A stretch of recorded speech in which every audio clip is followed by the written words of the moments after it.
Chapter 14. Now it came to pass upon a day that Jonathan the son of Saul said unto the young man that bare his armor, Come, and let us go over to the Philistines' garrison, that is on the other side. But he told not his father. And Saul tarried in the uttermost part of Gibeah under a pomegranate tree, which is in Migron, and the people that were with him were about 600 men. And Ahiah the son of Ahitub, Ichabod's brother, the son of Phinehas, the son of Eli, the Lord's priest in Shiloh, wearing an ephod, and the people knew not that Jonathan was gone. And between the passages by which Jonathan sought to go over unto the Philistines' garrison, there was a sharp rock on the one side, and a sharp rock on the other side.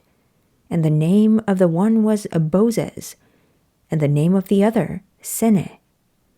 The forefront of the one was situate northward, over against Michmash, and the other southward over against Gibeah. And Jonathan said to the young man that bare his armor, Come, and let us go over unto the garrison of these uncircumcised. It may be that the Lord will work for us, for there is no restraint to the Lord to save by many or by few. And his armor-bearers said unto him, Do all that is in thine heart. Turn thee, behold, I am with thee according to thy heart. Then said Jonathan, Behold, we will pass over unto these men, and we will discover ourselves unto them. If they say thus unto us, Tarry until we come to you, then we will stand still in our place, and will not go up unto them. But if they say thus, Come up unto us, then we will go up, for the Lord hath delivered them into our hand. And this shall be a sign unto us. And both of them discovered themselves unto the garrison of the Philistines. And the Philistines said, Behold, the Hebrews come forth out of the holes where they had hid themselves. And the men of the garrison answered Jonathan and his armor-bearer, and said, Come up to us, and we will show you a thing. And Jonathan said unto his armor-bearer, Come up after me, for the Lord hath delivered them into the hand of Israel. And Jonathan climbed up upon his hands and upon his feet, and his armor-bearer after him, and they fell before Jonathan. And his armor-bearer slew after him. And that first slaughter which Jonathan and his armor-bearer made was about 20 men, within as it were an half acre of land, which a yoke of oxen might plow.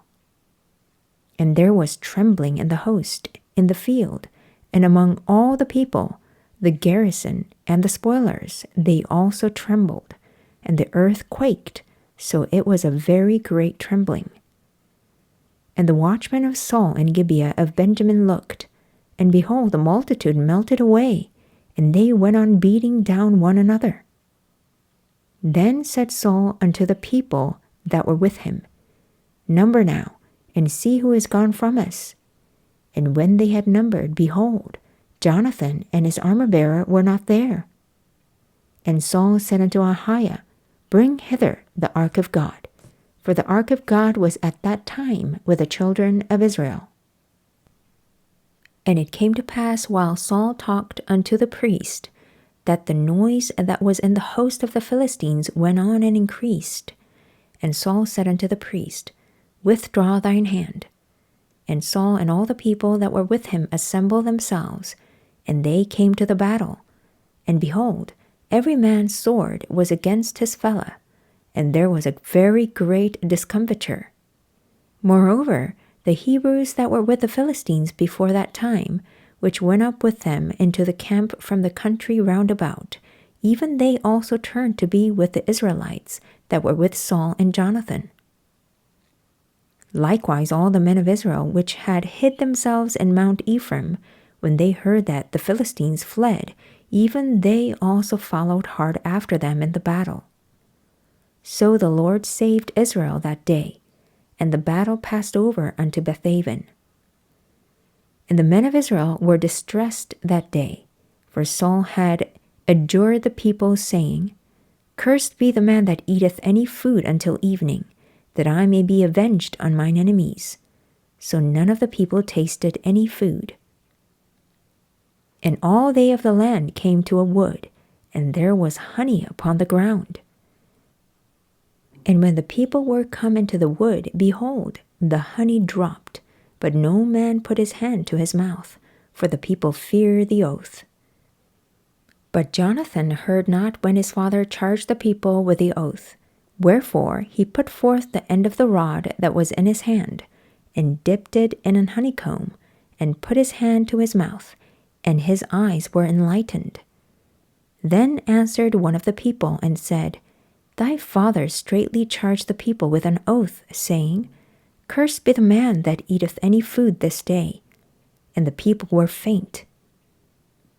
Then said Jonathan, My father hath troubled the land. See, I pray you, how mine eyes have been enlightened, because I tasted a little of this honey.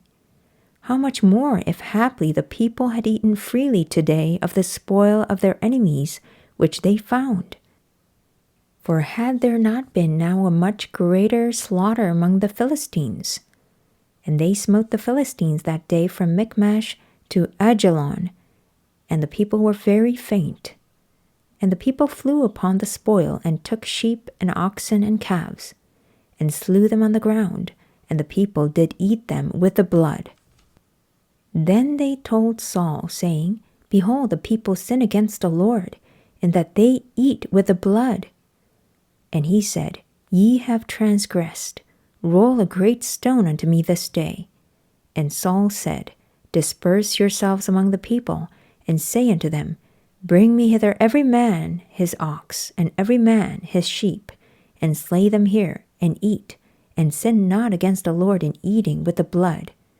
And all the people brought every man his ox with him that night, and slew them there. And Saul built an altar unto the Lord. The same was the first altar that he built unto the Lord. And Saul said, Let us go down after the Philistines by night, and spoil them until the morning light, and let us not leave a man of them.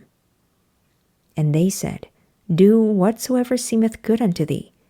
Then said the priest, Let us draw near hither unto God. And Saul asked counsel of God, Shall I go down after the Philistines? Wilt thou deliver them into the hand of Israel? But he answered him not that day. And Saul said, Draw ye near hither, all the chief of the people, and know and see wherein this sin hath been this day. For as the Lord liveth, which saveth Israel, though it be in Jonathan my son, he shall surely die. But there was not a man among the people that answered him. Then said he unto all Israel, Be ye on one side, and I and Jonathan my son will be on the other side.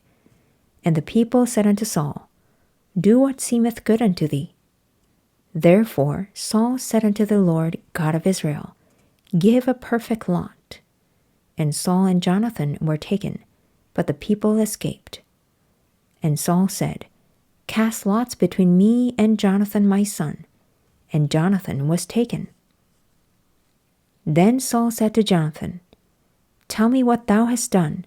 And Jonathan told him and said, I did but taste a little honey with the end of the rod that was in mine hand, and lo, I must die. And Saul answered, God do so and more also, for thou shalt surely die, Jonathan. And the people said unto Saul, Shall Jonathan die who hath wrought this great salvation in Israel? God forbid. As the Lord liveth, there shall not one hair of his head fall to the ground, for he hath wrought with God this day. So the people rescued Jonathan, that he died not. Then Saul went up from following the Philistines, and the Philistines went to their own place. So Saul took the kingdom over Israel, and fought against all his enemies on every side, against Moab, and against the children of Ammon, and against Edom, and against the kings of Zobah, and against the Philistines, and whithersoever he turned himself he vexed them. And he gathered an host, and smote the Amalekites, and delivered Israel out of the hands of them that spoiled them. Now the sons of Saul were Jonathan, and Ishui, and Malchishua, and the names of his 2 daughters were these: the name of the firstborn Merab, and the name of the younger Michal. And the name of Saul's wife was Ahinoam, the daughter of Ahimaaz. And the name of the captain of his host was Abner, the son of Ner, Saul's uncle. And Kish was the father of Saul, and Ner the father of Abner was the son of Abiel. And there was sore war against the Philistines all the days of Saul. And when Saul saw any strong man or any valiant man, he took him unto him,